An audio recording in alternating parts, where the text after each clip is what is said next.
Welcome back to Soul Shift, the podcast where real life, science, and soul all get a seat at the table. I'm Mindy Gorman-Pletzer, and I'm here with my beautiful co-hosts, Christine Morgenstern-Shin and Allie Anderson.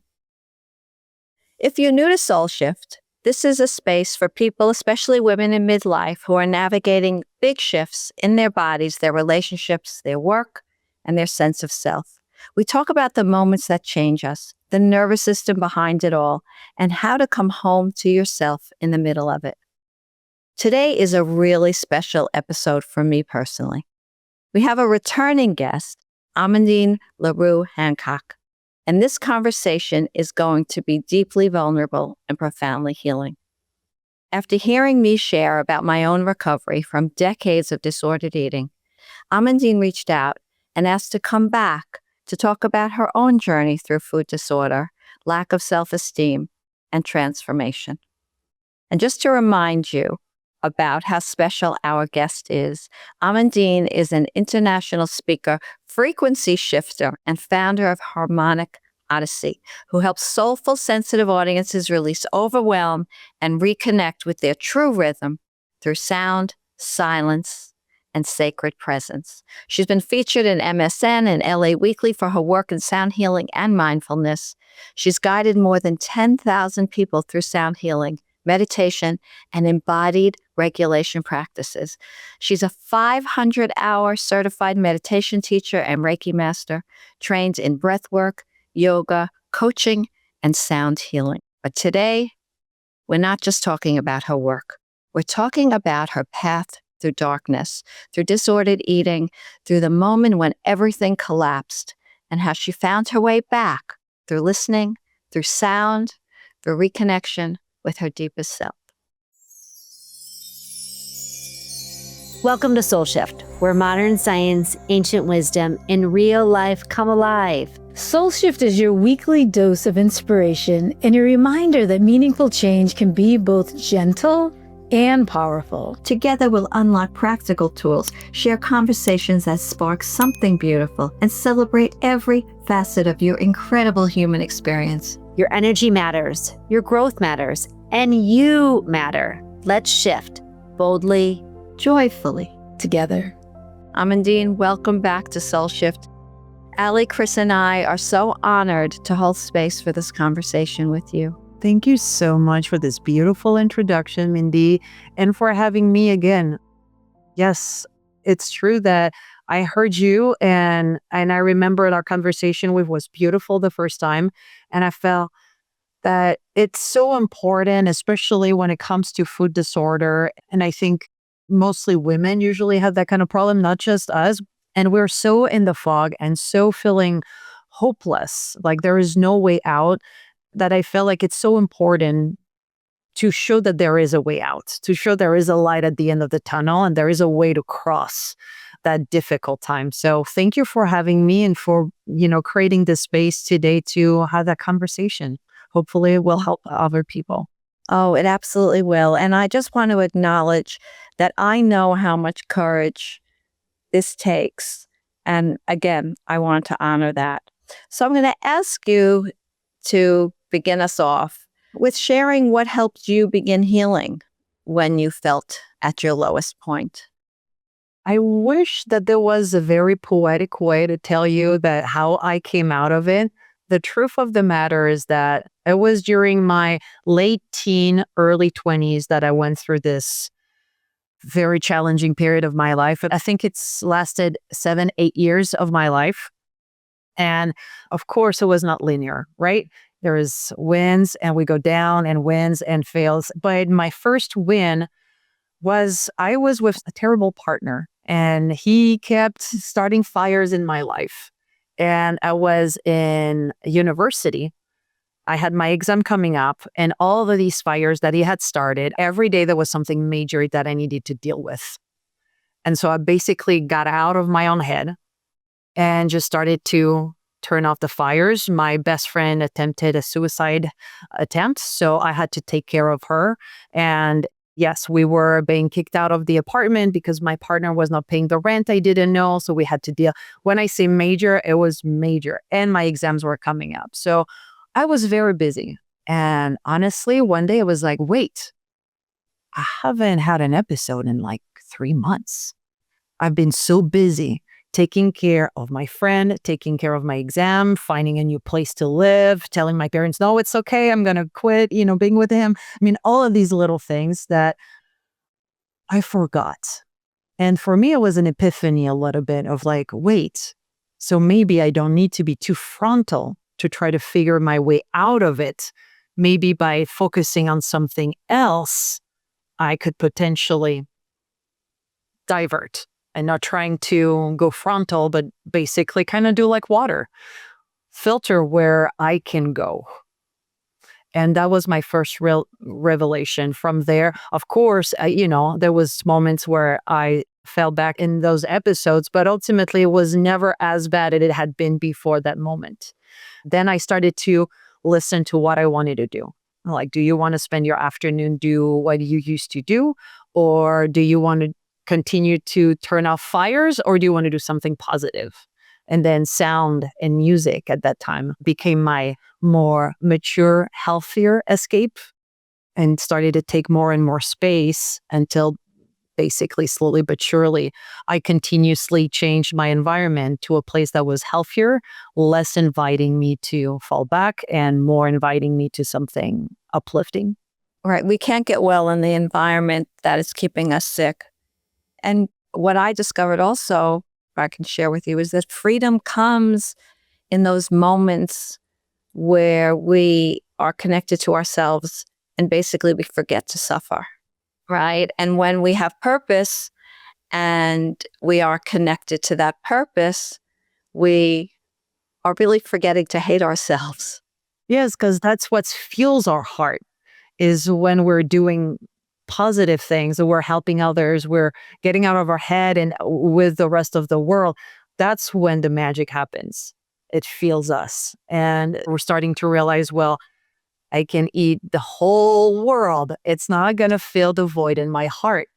But those true moments of when we stand up for ourselves, when we listen, we engage with others, we help and we enrich our heart, that fills the hole. And we can start living in our bodies. Yes. And that's why I love sound, because it's a good way to bypass the mind and help gets into the body, to that place of listening. I've been thinking a lot about it, coming to our conversation today. I always try to find the roots of why we are in the society that we are, because everything is design ultimately, right? And we've lived in a society that I think certain religious movements, I was raised Catholic, and in Catholicism is do not listen inward, your sin. So, religiously speaking, in the Catholic country, we were designed to never access this. But also Descartes, the Cartesian philosophy, also told us, like, don't look inward, don't pay attention to your senses. They're misguiding. You need rationality. And so we've had so many ways where we build our society through those angles of don't go inward. We forgot that it is our North Star. This is how we reconnect. This is how we find peace, authority. And through authority, choice, true choice, not the choice of, do I wait 5 minutes or do I act on my impulse right away, right? The true choice of, okay, I'm done. I have no clarity, but I'm going to trust that if I pay attention, I'm going to start to finally get that clarity awakening. And Amandine and Mindy, what I hear both of you saying is that your healing really began when you stopped letting the ego lead you, right? When you got out of your head and you really started listening something deeper in your soul that was not up here in the ego sense. And I have to ask you, for all of us that live in our heads and we're really driven by what is our brain telling us and we're controlling everything, what does it actually look like to get out of being led by our ego or being led by our head or even rationalizing, but my head told me I should be? And that's the $1 million question. And it took me so long to understand it, because we're trying to understand this question and the answer from a conceptual mindset. So we're trying to understand it from our mind, when actually to understand it, we have to come back even to psychology. Psychology tells us our conscious part of the brain is in charge of about 10-15%. That part of us that talks and that thinks constantly, and the ego and the monkey mind, that's 10-15. The rest is our subconscious. And our subconscious doesn't speak English or any other language, right? So we need to find a way that is not conceptual. The best way I can explain it is, and I feel we can all relate, hopefully, to it, is when we're kids and we're next to the fire, our parent at some point has told us, don't touch, it's hot, you're going to burn yourself. We're like, okay, I heard your fear, I'm not going to touch it. But it's only intellectualized. It's not embodied knowledge. So eventually we're going to do what? We're going to touch the fire. Oh, that hot. Yes, that hot. And I think that that's the same thing with listening, is that we have a tendency to try to figure it out from the mind and intellectualize it, and we don't understand it fully until it's embodied. And so I think that the first thing is to try to let go of the thinking and letting go of words, which is really hard. What I've come to realize is that when we are with food disorder and in issues like this one, we're in a need, almost like completely tight in our body, of control. I would calculate the calories of a gum. That's how much control I wanted to have. And we're being asked to basically go full 360 on it, or total opposite, and basically say, no, you're going to have to let go. And one of the best way that I would tell you to start trying to let go is the presence of just paying attention to the breath. Actually, would you mind if we do a little exercise? I'd love that. Sure. So I'm going to ask you to move a little bit the body, shake, because we are not just mind, we're body. So loosen the energy. And you may close your eyes if you want, or look with a soft gaze. And just start to take a deep breath in. We're going to breathe in the present moment. And breathe out any tension that you may feel. The future, the past, we breathe that out. And we breathe in kindness and love. And we breathe out and we feel our body start to melt a little bit as we are taking those longer breaths. Another deep breath in. And we relax. On your next inhale, I'm going to play a sound. I want you to breathe that sound in. And feel your body sensing that sound and that vibration. Notice how your body is very receptive to this sound, wanting to slow down. And notice how your mind is melting. Bring all your awareness to your heart. Breathe in those vibrations and breathe them into your heart. And on your exhale, notice how your heart is opening up like a flower. It's kind of like an ocean. On the day-to-day, when we don't pay attention, we're in this flow of waves. And when we stop and listen, we kind of go at the deep end of the ocean where there is nothing but silence and calm. I'm going to play the bowl again, and when I do, I will invite you to reopen your eyes, coming back to the waves with the knowledge that what you're feeling right now can come back to the real world with us. You may open your eyes. Welcome back. Thank you. That was really beautiful. You're welcome. That's why I love sound, because sound speaks to our body. It sends vibrations. And because those bowls are designed to send healing vibration, the body hears the message that it understands, a message of vibration. I am safe. And that's the first base. The body needs to feel safe. That happens by listening with Fast Track by Sound.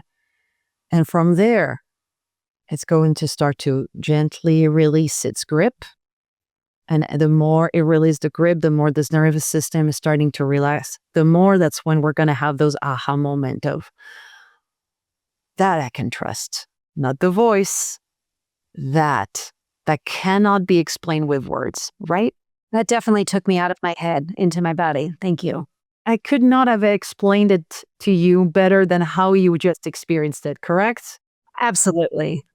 I think the power of being able to feel and hear in our bodies is just unlike no other. And like you said, it's a different type of language.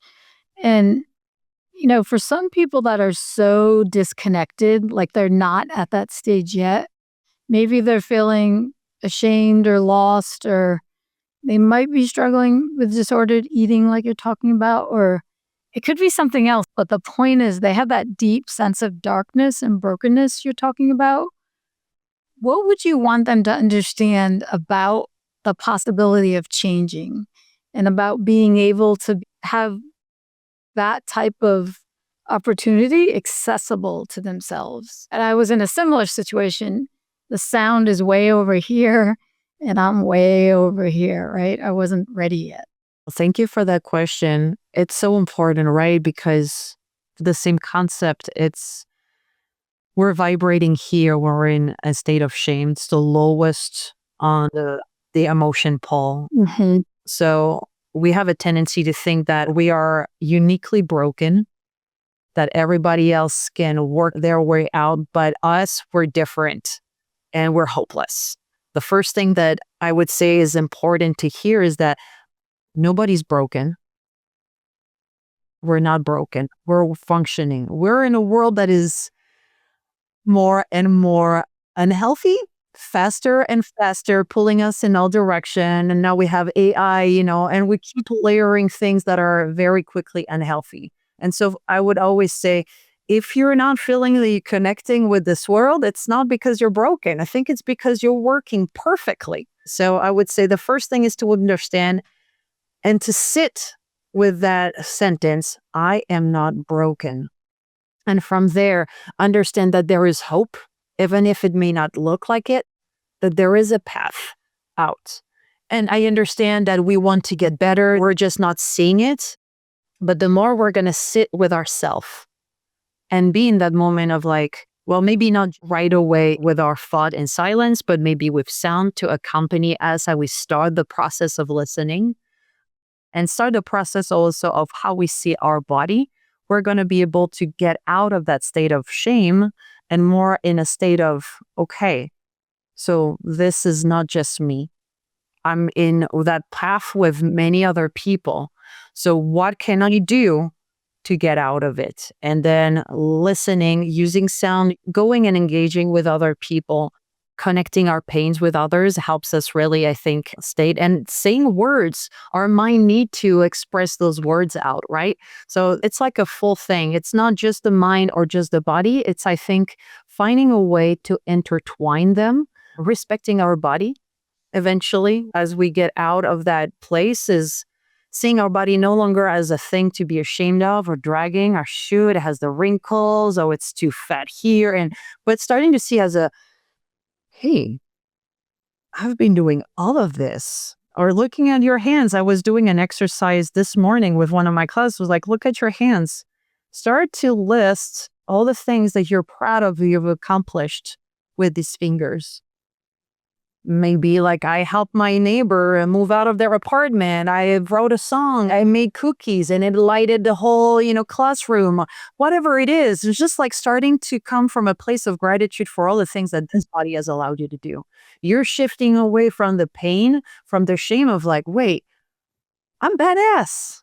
I do have it in me. And already we're starting to create those little seeds inside of us. And then it's just a matter of coming back to those moments where it's like, okay, I'm going to look at all the beautiful thing I can be proud of. And so we're trying to gently push emotions that are much more higher on the totem pole, like gratitude, which is the highest, and helping our body because our body do its way up. Ultimately, and I genuinely believe that, I think the universe loves harmony and we're part of the universe. So if we were made to experience pain and dwell in it, we would love it. We would thrive in it. So I genuinely think that we are meant to vibrate at a state of gratitude. We are born with just that, with love. That's the only thing that we were born with. We were not born with the pain and the fear. That is taught.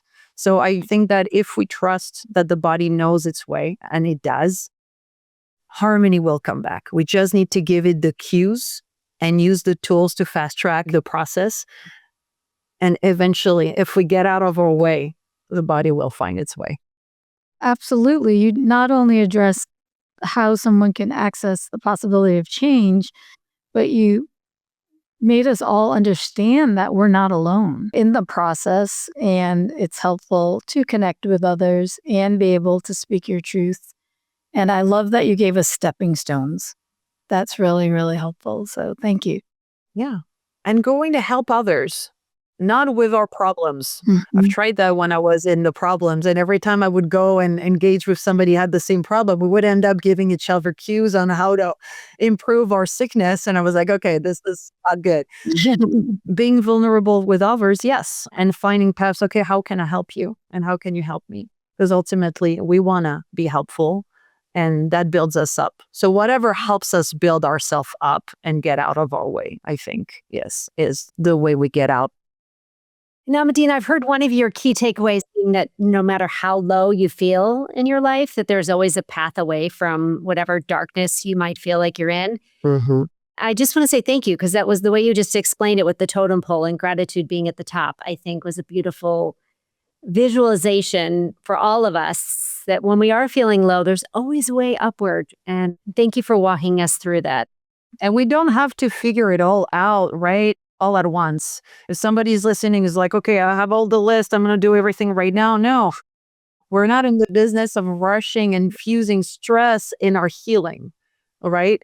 And that's a thing that it cannot emphasize enough. Walk with yourself in the path of healing. I went through my burnouts, to which became actually something that I'm grateful it happened, because I was so determined and stubborn, right, in my unhealthy patterns. When I got that, it was so numb. I didn't have the energy of pushing myself to even heal. But that was the most effective way, was, okay, we're going to listen. If something is guiding us somewhere, the second time I had a burnout, I was more in the path of listening. So when somebody told me about the redwoods, okay, usually I would have said, this is not part of the plan. Maybe in 5 or 6 or 10 months, I will go. That time I took 3 days off work the following week and I went. And those 3 days that I spent by myself in the middle of the woods were more healing than, months that I had spent inside my apartment healing. But regardless, it's just important to not try to stress our way into healing, but just listening. Okay. Well, maybe healing starts by saying, hey, I'm taking the rest of my day off. I'm going to go walk in the park. Or, oh, there is a sound healing. I never tried that. And today I heard this podcast. I'm going to try this. It's just like listening to those little cues, because the truth is intuition is not loud like the ego, right? The path is always subtle, quiet. It's up to us to pick up on it and say, all right, I'm going to go out of my way, do things that I've never done before to reach a place that I've yet to be in. That's beautiful. Very beautiful. I love how you shared about walking in the forest, because you're blending science. Everyone has a different view of spirituality. You just shared sound with us. I know you do a lot with somatics, and you use listening as that tool to reconnect. Mm-hmm. But suppose you're just still in the muck, I call it, or you're just really disconnected. How can these approaches support people who feel trapped in like a loop or patterns that they can't think their way out of it? They use their head brain way too much, And how could you relate it to potentially disordered eating? Your brain might be saying back to you, you're no good, you're fat, you're this, you're that, and you're punishing yourself even more. The beauty of what's say about our human bodies is that we have so many different ways of finding our way back into healing. So I love sound, no puns intended, but it always resonated with me. But it's not the only path, right? So I would say, like, when you are in a really deep state, Well, there is one thing. There is the physiological breath, which to me is the most effective way to reset your nervous system right away, because it's often a problem of, it's physical. Mhm. It's not a mindset. It's not by saying, okay, calm yourself, Mm. that you're going to calm yourself and get out of that process. We're actually infusing more stress. I think to stop it, so the physiological breath is very interesting. We inhale twice and we exhale with a gentle sigh. Do you guys want to do it? Maybe 2 round? All right. Inhale. Inhale again. And exhale. Do it again. Inhale. Inhale again. And exhale.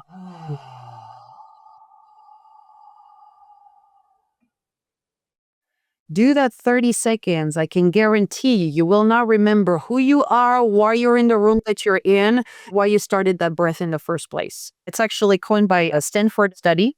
This is one of the most effective way to reset. So that's the first thing. That helps us just get out of the red zone. Once we're out of the red zone, it's getting out maybe. So for some people, it's moving the body. There is a surplus of energy in our body that needs to be released. If you're a yoga person, go to your yoga studio. Whatever it is, get it out of your system, so to speak. And if you're not a workout kind of person, go to your local kitchen. There's a lot of people that need help. Kids that need help with their schooling system. Kids that would love to learn an instrument. Whatever makes you tick, there are ways that you can infuse that in your community to help them. And I can guarantee you that you're going to come back from it. You're going to feel, I was useful. I helped someone. That is more effective than anything else. And then once we're getting into that place, then we're no longer in a place of, okay, I am about to lose it. And that's where we can go maybe a little further and sit down with our thoughts and listen and come back to gratitude. For me, it was, yes, going in the redwoods. There is also something about co-regulation that is so amazing and that makes me fall in love even more with the body, which is a concept I wish 20-year-old version of me could hear today. In love with the human body. When you're in a food disorder situation, this is not words that come together in one sentence. But yet our bodies are co-regulating. This is an exercise that I've done in workshops before. Somebody shares something that's heavy on them, and the rest of the group will hold their breath steady while the person reshares. And I've had people that were like, I could feel your energetical support as I was offloading. And because we are antennas, we receive and we emit all the time. So when we are the boulder in the river, people can grab onto us and they're not getting carried by the rest of the river. And so I think that it's sensing that, oh, so if people can do that for me, I can also do that for others. And when we get into that kind of situation, we plug with larger communities that are like-minded, and we understand that we have that power. We plug into it. We're no longer seeing our body as a plague that we need to carry with us and we need to hide and change and twist and whatever crazy things that we've been doing with our bodies, but we're starting to see an empowerment tool. Ultimately, it's all about releasing the extra, tapping into what's left once we've released the extra, understanding that inside there is peace, but to get there, yes, releasing the extra, coming back to the reality, and then doing it regularly. Consistency is so key because we said it earlier, it's not linear healing. We're going to have hikes, we're going to feel on top of the world, and then 2 days later, we're like, what was going through my mind? I was so stupid. I thought I was out. Of course, I'm never out. And then we go back in the dark, right? But if we're like, okay, I'm going to let that monkey mind write its thing. Okay, are you done being dramatic? No? Yep. More to do? Please go ahead. Are we done? All right, I'm going to continue to be crazy and trust that there will be light. I'm not seeing in the light, but I know my body can feel the light. And I'm going to go plug with those people. I'm going to help co-regulate, be an actor of regulation because I know I have that power and I'm going to get help. Which is hard when we are in a state of shame. We don't want to get help because we're so unique in our pain. But That's why I said it earlier. We're not alone. That's the first thing. And so that allows us to be vulnerable. And by being vulnerable, we're going to allow others to be vulnerable. And we create that virtuous circle that helps us build ourselves up. And then from that place, and we use those tools to not just go at okay, now I'm a little better, but I am on top of the world. Right? But it's a ladder. You cannot start on the first step and try to see the view on the second step. It takes time. And I think it's a dance, right? Of I'm going to trust and I'm going to fall, but it's okay. And I'm going to get back up and I'm going to trust and I'm going to fall and it's okay until I'm like, all right, well, I know how to get back up. So that's the number one thing. You're touching on so many beautiful points. Also, bringing me back to my own healing journey. It really comes down to feeling safe. Very often that ego is driven by the voice of the inner critic. And I'm so happy that you're talking about release, because we really need to release the hold that the inner critic has on us so that we are able to reclaim the voice of inner wisdom. That voice is so hurtful. It's so hurtful. And it's also important to recognize why it's there in the first place, where it came from. Yes, because ultimately our ego is only here to keep us safe. And it was never meant to drive the car.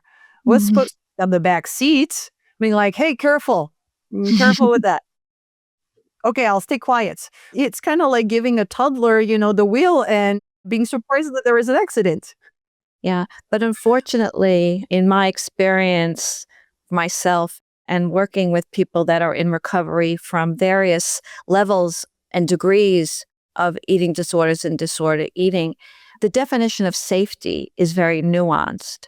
And very often, the behaviors with food and body are driven by a need to feel safe that's coming from a very disordered place. And that's why we try to have control. Yes, right. So, food becomes the tool, but control is the promise.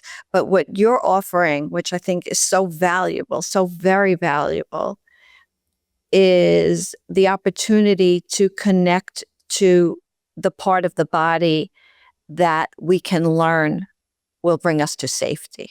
And if we can keep returning to that place, then we are beautifully connected to the universe and what I like to refer to as the deepest sense of self. It's very hard to have intuition when you're disconnected from that knowing. So what happens is when we shift from the darkness to the light through the releasing, our bodies and our minds start to feel lighter and we become lighter in our being. And that's how we can almost start to float through the experience that is life. I think that there is also something that we need to understand when we're in that dark place is that, yes, you're going to cry as you shift. We often say it's going to break myself if I go there. And what I've been telling my students when they start to cry because they're having a moment, I'm like, something is shifting. So you are on a good path. And you're not breaking yourself. You're breaking the dam that you've created between that emotion that you want to suppress in yourself. That's the only thing you're breaking, that dam. And you know what's going to happen once you've done it? You're going to wonder why you didn't do it earlier. But it's so true when we are in that place, we forgot so much where the north is that we assume that what is going to bring us solace is usually what is actually bringing us pain. And what security is a distorted understanding of what security is. It's actually, no, this is not safe at all. You're trying to let your brain, your toddler, voice be in control. But when you let go and you're like, okay, no, this is not an authoritarian regime of the ego. This is a democracy of the wholeness of who we are. And you let every agent, I like to call them agent, like the body, the soul, and the mind. And when we work together, all of a sudden, you start to realize that there is no need to be that much in control. actually, the more you allow your mind to let go of that so-called fake understanding of what control is, you're allowing your body and your subconscious mind to take the relay. And all of a sudden, it's like, oh, I'm using way less energy. So I have all of this new energy that I can use for something, well, usually it's a little more constructive than the loops that we stuck ourselves in. Another thing that I want to say that is so important, people have to understand our bodies are amazing. They're very designed for optimization of energy. And so that's what happens when we start to go through this episodes and food disorder. Our brain reshapes constantly and reshapes new neuronal pathways. And that's why we get into those, there is the click, and then we go to food, and then we have our episode. But that's just because our brains like trying to save energy and they rewired this. So it becomes a little difficult to come out of the rewiring. But when we listen, when we find that path of like, okay, I'm try to release, finding a tool, sound, or any other tool that resonate with people, we release. And so we're allowing new pathway to get created. And that's why consistency is so important too, because every time you come back to gratitude or higher states, you're helping reshape biologically that state, and it becomes a more easier to break the loop because we're starting to create new routes. Yeah, absolutely. Right. And one of the things that we have to learn to release is the protector, right? We need to sometimes step outside of ourselves before we can step into ourselves and realize that that protector has been there for a reason, but we can say, thank you for your service. You're no longer needed. Yes. Marie Kondo your own energies. Exactly. Beautiful.